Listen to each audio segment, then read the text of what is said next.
मित्रों, इंसान की ज़िंदगी में समय बहुत कीमती होता है। समय एक औषधि की तरह कहें, समय एक कीमती हीरे की तरह है। समय एक किसी भी मूल्यवान वस्तु का से मूल्यांकन कर लें तो कोई बड़ी बात नहीं होगी।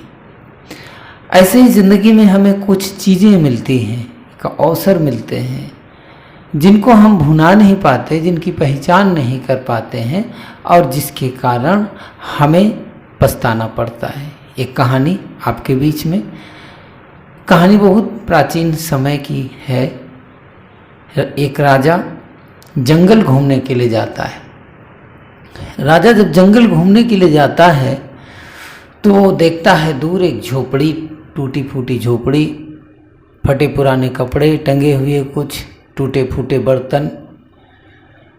जब वो उस झोपड़ी के पास जाता है तो एक व्यक्ति उसमें बैठा हुआ था, गरीब आदमी।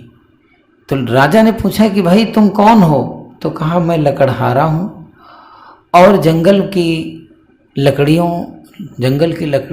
काट कर, जंगल से लकड़ी काट के लाता हूँ, उन्हें सुखाता हूँ, कोयला बनाता हूँ और मैं बेच लेता हूँ।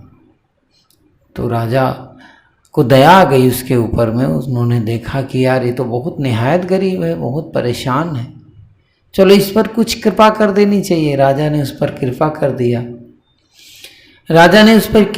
दिया। कहा कि ऐसा है कि तुम्हें मैं एक चंदन का बाग दे रहा हूँ, चंदन का बगीचा दे रहा हूँ, तुम थोड़े दिनों में मालो माल हो जाओगे। अब जिसे पता नहीं हो चंदन की कीमत तो क्या करेगा? वो उन्हीं लकड़ियों की तरह काट करके चंदन को लाता, जलाता, जलाने के बाद बाजार में बेच लेता। बंधुओं, चाहे चंदन की लकड़ी हो, चाहे आम की लकड़ी का कोयला हो, कोयला तो कोयला होता है, उसकी कोयले की कीमत नहीं होती। वही जला करके वही कोयला बेचता ही था, वही प्रक्रिया करता रहा, लगातार प्रक्रिया करता रहा। राजा जब 6 महीने बीत गए, राजा ने सोचा चलो कि देखते हैं, अब तो वो धनी हो गया होगा, अब तो वो बड़ा आदमी हो गया होगा। तो उन्होंने कहा कि चलना चाहिए। गए, देखा उसकी वही फटी हालत, उसी दशा में, उसी गरीबी में जिंदगी।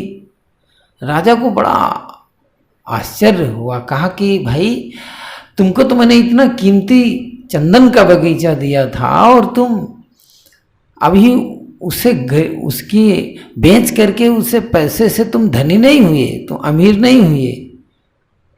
तो कहा राजन, अब काम तो मैं वही करता हूँ लेकिन हमारी गरीबी दूर नहीं हुई। तो कहा कैसे? कहा वही चंदन की लकड़ी लाता था और उसको जलाता था, उसका कोयला बेच लेता था। बंधुओं, शायद उस आदमी ने कहाँ पर गलती करी।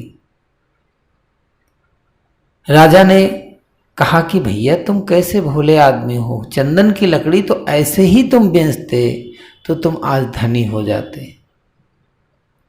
बगीचा खाली कर दिया लेकिन धनी नहीं हुआ। बंधु, वही भूल हम और आप करते हैं।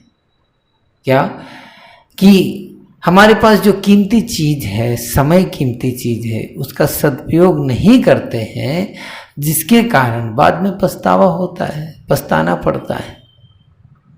तो दोस्तों, हमें अपने जीवन में समय का सदुपयोग करना है, समय की पहचान करनी है, अवसर की पहचान करनी है, तो हमें ज़रूर हम जो चाहते हैं वो मिलेगा।